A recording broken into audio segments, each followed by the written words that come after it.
to The Truth in This Art. I am your host, Rob Lee. Today, I have the privilege of being in conversation with the executive director of Dance Place. In their role, they oversee the development and growth, including strategic direction, operational oversight, talent acquisition, and retention, as well as legal responsibilities. Please welcome Andre Mazelin. Welcome to the podcast. Hey, Rob Lee, thank you so much for having me. It is an honor. I've scrolled through your files. I've seen the people you've talked to, so I'm happy to be in that company. And if no one has told you to this point, I just want to thank you for what you're doing for the art scene in Baltimore. It's great. I appreciate it. Thank you so much. And thank you for checking it out. It's important stuff. And I'm really happy and privileged to really get anybody to come on. It's really, truly a pleasure that people will share their time with me going through this. Absolutely. So as we start off, I got to do the sort of customary question, but I like to ask things really weirdly. It was like, so what's the Andre Mazelin story? You know, I just go right into that. So where'd you grow up? And what is it about arts leadership that really resonated with you? Because in looking over your background, it's a lot of those touch points. All right. So I was born in Montego Bay, Jamaica, West Indies. I'm a Jamaican, Yard Man, and came to this country at the tender age of 8 years old as an immigrant child, and grew up in South Florida, actually. So partly in Miami, partly in the Fort Lauderdale, Hollywood Beach area, and stayed there throughout high school, 2 years of art school, and then left and moved up to New York. So I've kind of bopped around. After New York, did a small stint in LA, and then I found my way to Baltimore, where I lived. Now in DC, I lived in Baltimore for 16 years. Baltimore for 16 years. I want to know what the metric is. Like, if once you get over 10 years, is it like you kind of you have enough obey in your blood and enough? I was going to say something very inappropriate, but I think obey is the better thing.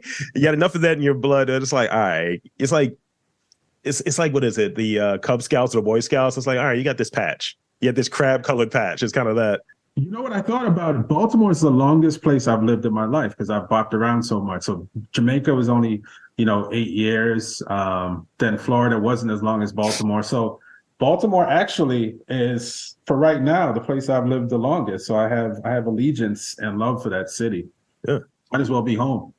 I mean, that's what we like to hear. I mean, when people think about Baltimore, you have some people are coming here for that sort of, they're moving to the next thing, and it's kind of a launching pad, despite not getting that sort of credit of being one of those spaces. Or it's like, and I ended up in Baltimore. It's kind of that. Yeah, I think, to be real, when the other cities, the Phillies, the New York, they don't understand Baltimore. And I didn't really understand it until I moved there, honestly. But it is a gritty city, but the art scene, I can't compare it to anywhere else. And like I said, I've lived in the major, I'm doing air quotes, the major cities around the country that are known for the arts and entertainment. And Baltimore is like no other.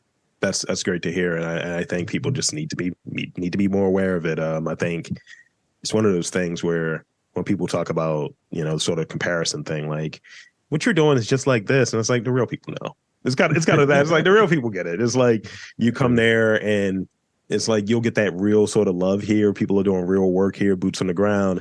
And it's very unpretentious. And it's not really contrived. It's just like, no, this is the real work is happening. And when I ask people on occasion of like, where's the good art happening? I'm looking for a very specific answer. And it's not necessarily a place, but it's a part of a place. Like it's in those grittier areas. It's in those sort of like, I don't have a lot, but I'm making good stuff. My imagination and so on is really driving this sort of stuff. Mm-hmm. Yeah, totally. So, you mentioned art school, I believe, a little bit. So what was that point where you're like, I want to pursue art. I want to pursue just sort of like art leadership as a career path, as an interest. What was that experience like? Was there something seminal that hit you and you're like, you know what? Creativity, that's for me. Well, I kind of stumbled into it, to be honest with you. I was in a group with my friends out of high school and then into art school, a hip hop group. And I was the absolute worst member of that group.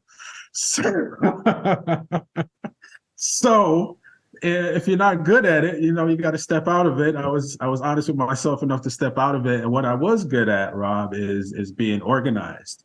And being able to help them get to where they needed to go, meaning, hey, you got a photo shoot on Friday at this time, getting them there, arranging things, being behind the scenes. So I kind of fell in love with the organizational side of it.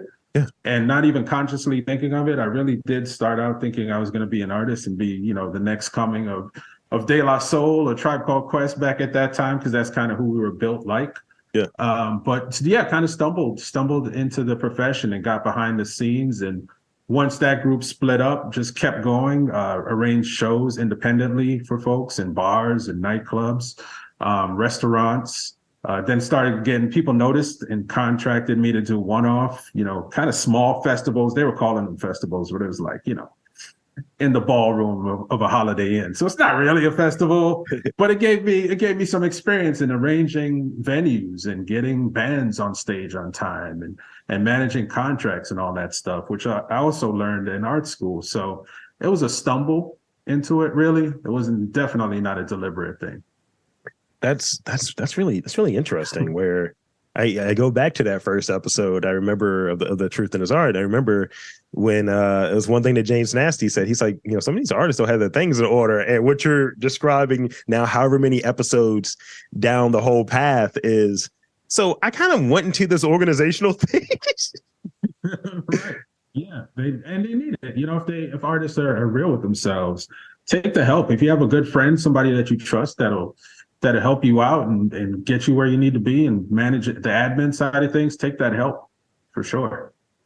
So, I don't want to bury the lead too much. Let's talk about like Dance Place a little bit. We're going to go back into a bit more about your background, but I at least want to talk about Dance Place because I think that's because it's such a current situation, such a recent situation, that be remiss not to talk about it early on. Yeah, Dance Place has been around since 1978. So it's been around for over 40 years. Started as a dance presenting organization by a wonderful woman named Carla Perlow. She's a dancer herself, so she wanted to bring dance into the schools in DC. So that's really how it started. And then much like Creative Alliance, it's funny how like Creative Alliance, Dance Place is, although it's a dance-focused organization, people just gravitated towards it, grassroots. Hey, I'm going to help my friend Carla do this thing. And then before you know it, you're bought in to that system. You're bought into that to that environment. You bought into what she's doing, and you get behind her because she's a force of nature herself. So it's really grassroots. Before we got to the building that we got to now, really just about presenting in schools, small organizations. Started much like Creative Alliance, which started in a very similar way. So let's talk about how you became interested in Dance Place, what brought you there? Was it something within the mission? Because in looking over like your background, I see Motor House in there. I see Creative Alliance, as you touched on. I see the Center of Performing Arts at Prince George's Community College. It's like this nice sort of like track record of being in these sort of like leadership and arts focused roles that are really filling this sort of gap that a lot of people, don't get. Like, artists, as we touched on earlier, it's just like, I know how to art. But when it comes to like some of this sort of structural, some of this organizational stuff, people don't have that a lot of times. And they are looking at people like you or the roles that you've been in can you help organize this? Can we put on an event here? They may talk to someone like you to help get things organized and things set up. So what is it about like Dance Place and maybe the stops you've had leading up to it that it resonated with you, and what did you bring from those other stops into this role? Really what I came with was a toolkit, right? Because as you mentioned, Creative Alliance, Motor House, PGCC. I just came back with a lot of experience, honestly, and I'll break it down like this. So Creative Alliance was my first foray where I started as a house manager and did that for a little bit, right? So I learned that and eventually got promoted up to operations director and gained all that experience over 8-9 years.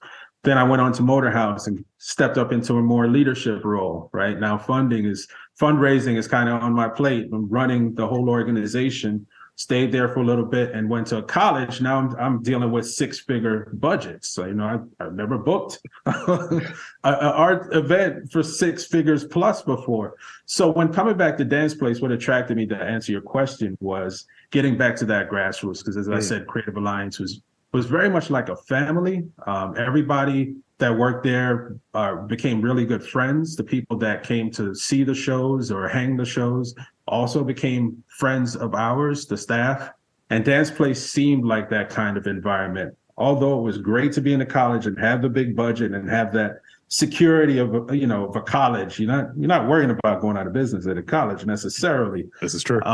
It was good to realize that this place with such a long legacy and history, 40 years of doing community work, was available at that level. Because I'd been thinking about, all right, so what's next? Do I want to go to a bigger college? I'm at a community college. Do I want to go to a university? But no, it was really about getting back to the grassroots of it. And that word is kind of cliche now. What I mean by that is we're with the community. We have community artists. We just had DC Dance Festival, which stands for District Choreographer Dance Festivals. And those are all emerging and mid-career artists who are assembling work. It might be work in progress, might be something that they just assembled, maybe something that they had for a while, but there's no real criteria to it. Just bring your work and we'll show it over a weekend. So it was over 2 days, the same show across 4 sites on our campus. So that's what feels good to me about being back in an organization like this. I have presented, as I said, larger dance companies, bands, etc. But I love being with the people. I love being able to have conversations with folks who have an idea. And like you said, maybe I can help you with that idea. It's not as polished, doesn't need to be that polished. We can get you there. Maybe you've never read a contract before, like a 3-4 page contract. Let's talk about it. Here's what to look out for. Here's how to respond. Here's how to ask questions. So not to say that everyone is a novice at Dance Place, but it's just at a different level. It's a different level. You're dealing with more emerging and mid-career folks than being back at the college with large folks. And that's what I love. I feel more effective in that way. That's great. And thank you for that. And I'd imagine like people are like very like appreciative of that sort of, because I have a relationship with Motor House that's very similar. It's like, hey man, I have no idea how to go through fundraisees and art ease. I just know how to make what I make. Can you help me move the thing along? Yeah, sure. And being around people that can really help and get an idea of where you're coming from and being able to get to in that sort of accessible way. I work in higher ed, so I definitely kind of relate to the notion of security and the notion of I'm kind of good here, right? But you're looking for something else that makes you feel more effective. It's like, I could probably do better at this place. I could probably do more at this place. And there's something outside of the work, maybe the environment, I'll say in the job that I'm doing sort of in the day job, and that's where the college comparison comes at, is this is cool, but this is a school within a college, and this school is run very much like a science lab, whereas maybe I need that more undergrad feel because it feels like people have a broader, more liberal arts thing, and I can satisfy some of the creative energy that I'm always craving. Yeah, exactly. And I tell you, man, I came to this organization and people were just I don't know if it was me necessarily, but there's an energy in the building that I just didn't get at the college. Nothing against the college. It was, but it's set up, very hierarchical, and can be a bureaucracy at times. Things get stuck. I always tell folks it's a steamship. It's not a speedboat. Right. And the way we're able to move ideas in a smaller organization is what I'm about. I just don't like getting bogged down. If you have an idea, let's try it. If we have the funding, let's try it. If we don't have the funding, here's some ways we could find some funding to get it done. So it's just much more nimble, and it definitely feels like home. Well, since we're talking about that piece, I'll be remiss if I don't go into the segue. It feels like it's a natural segue. So could you you know, and I know you haven't been in the dance plays role super long, but you know, if there's one that comes to mind, feel free. Uh, but could you describe a project where you kind of, you know, pushed your vision or working with someone to help them really realize their vision as far as it could go? Like, what was that like? What was the project and things of the sort? Um, hmm. The project that comes to mind honestly has nothing to do with art. It has to do with my step away from the art scene for a little bit when I opened a coffee shop in Mount Vernon called The Room. And that took every bit out of me. And the idea was just to create a space, right? Because in I left Creative Alliance and started this coffee shop. So much like the community feel at Creative Alliance, I wanted to do that just in my own space, which was an 800 square foot coffee shop. So not very big at all. And we crammed them in. We had holiday bazaars, we had yoga classes, we had some important discussions, we had full bands performing in there, 800 square feet of space. But coffee shops, and you and I spoke about coffee shops before. They're a different beast, or restaurant. We spoke about restaurants. They're a different beast. And that took the early mornings, the running out of supplies, the running for supplies, the people not showing up for work, the stress of, you know, payroll and acquisitions. It took every bit, the lobbying it took to make that even happen. It took every bit out of me. So I have, it's probably not what you were asking me. No. You know, about art projects, I'd have to give that some consideration because it's been a lot. But that project, kudos to everyone that ever wants to open a restaurant or has opened a restaurant, because let me tell you, that is some hard work. I'll stay over here in the arts. Yeah, I mean, and I've talked to folks that are in that lane, and I think that it's what's behind it, right? Like, you know, a lot of times I'll talk to a chef owner. So you're wearing both hats. It's like, man, I got into this to be creative with my food, and that's my thing. And you know, some people who are in the arts, they're like, I don't know, culinary arts is part of it. It's like, but I am. It's like, you're commerce. And it's like, look, this is really stressful, guys. Come on. Yeah. Don't take my art thing from me. Don't take my art thing from me. Yeah, you gotta love it to do it. You gotta love it. I used to see Damien from Black Sauce Kitchen in the restaurant store at like 6 a.m. and he just like happy. We talk, I walk away like, man, he seems so happy. Why am I not that happy? I'm miserable in this space right It's the biscuits. It's the biscuits. That's just what it is. It's all about the biscuits. I got to get over to get some biscuits. I like those biscuits a lot. So I want to ask this question about traits, because I think, you know, I think sometimes this the podcast, when people listen to it, they maybe get something that they may not be looking for. It's like, oh, I'm going to learn about this person's career, learn about their work, blah, blah, blah. But I like to like kind of pepper in at times like some of those gems. So like what are those traits, maybe 3 traits that you've relied on most in your career? And what would you say was the hardest one of those 3 for you to master, or to feel like you're even like in that conversation of mastery?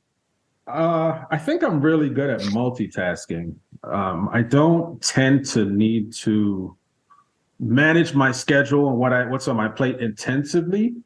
Mm-hmm. Somehow I think I'm kind of a natural at multitasking. So spinning many plates, you know, keeping an eye on what's happening today, what's coming next week, and what's coming down in a few months, I tend to do well at.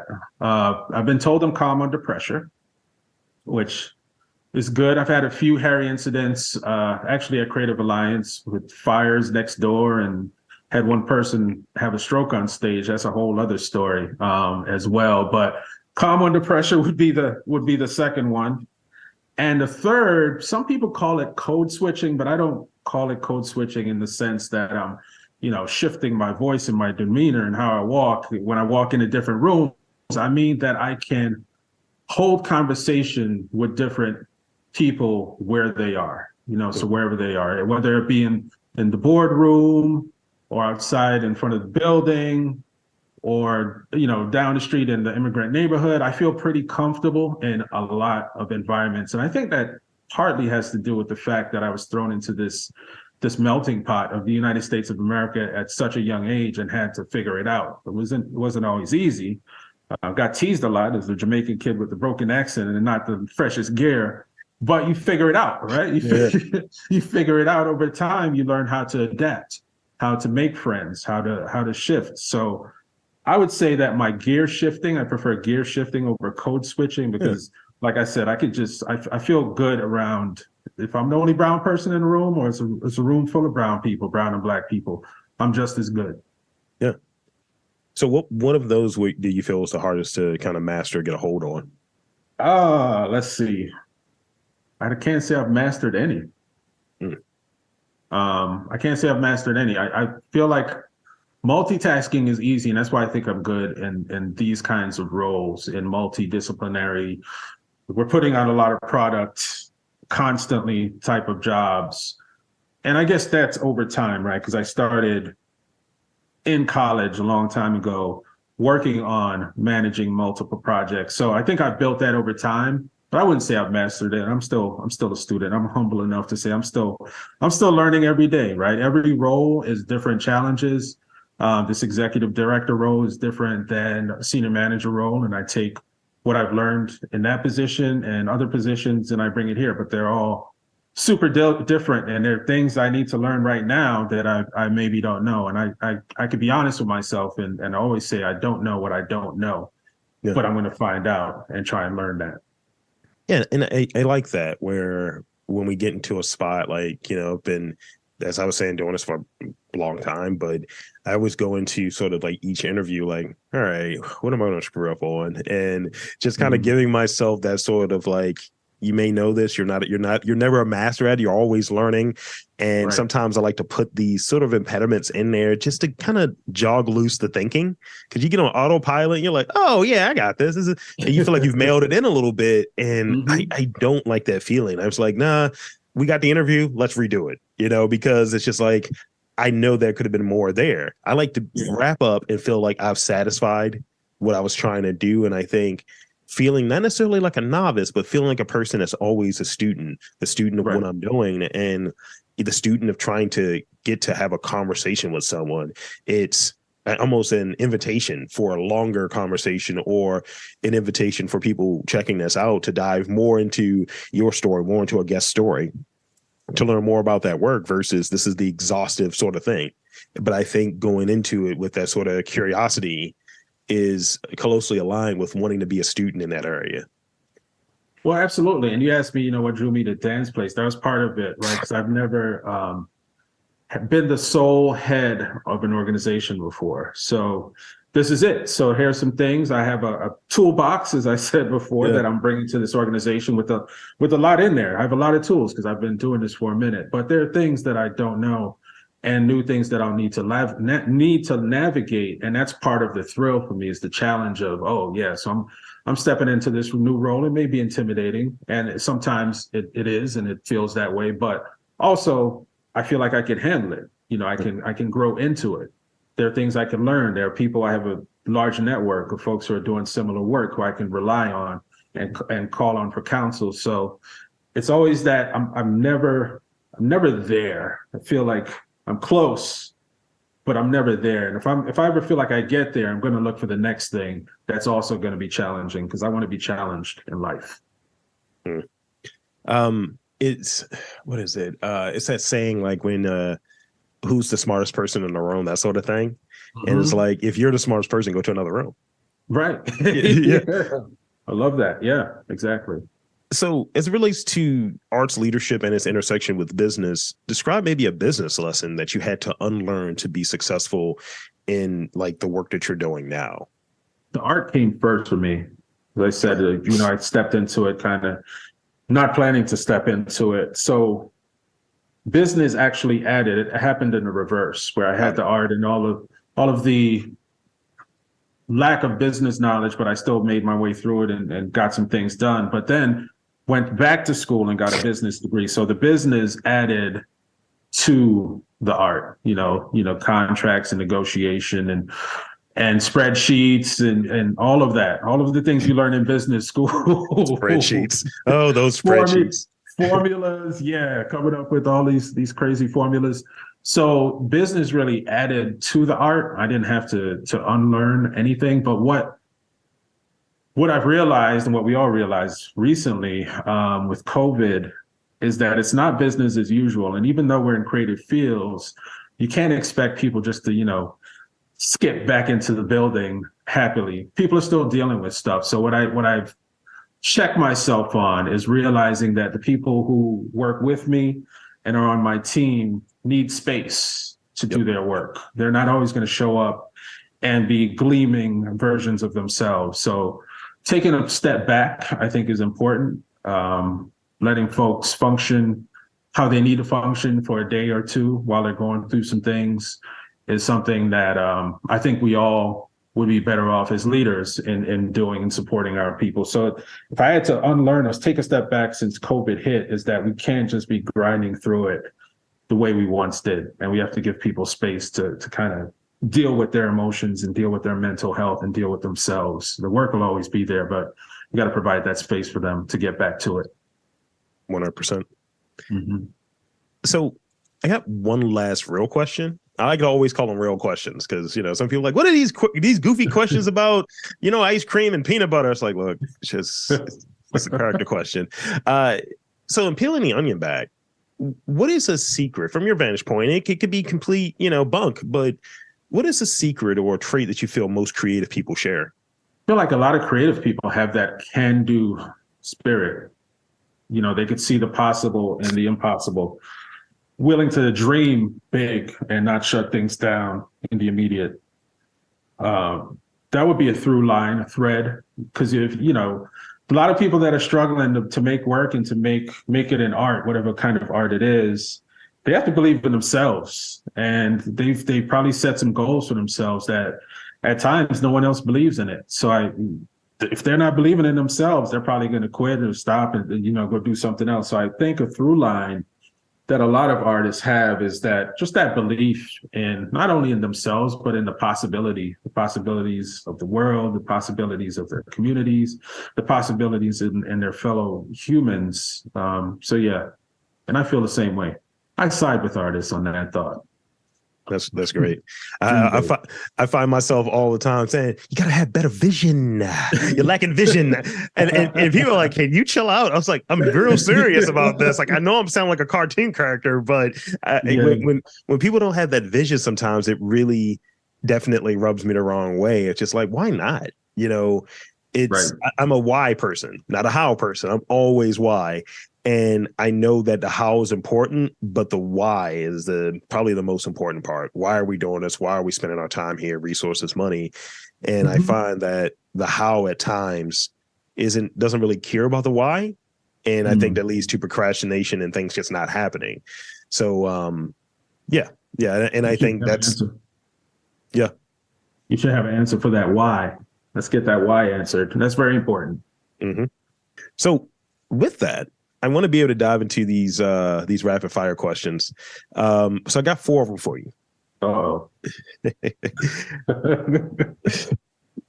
Now, remember, brevity is key here because this is all right. What is your most treasured possession? My plants. Okay. How do you make work feel like play? I take lots of breaks so I don't get burnt out. I step away from work. And even at work, I think you have to go stand around the water cooler and just chat it up with folks, and not be so rigid all of the time. But to go back to a really cliche saying, if you love what you're doing, you never work a day in your life. That's fair. That's fair. So I love what I'm doing, Rob. So I don't really feel like work, and I get to put on events for a living. So I'm playing with lights. I'm playing with sound. I'm playing with seating arrangements. I'm playing with color. Yeah, I'm playing. It keeps it fresh. Someone described the podcast the other day when I did this talk, and they were like, "So your podcast is just like speed dating, right?" And I was like, "Wow." I was like, "I never thought about it that way, but you might be right. You're learning just enough."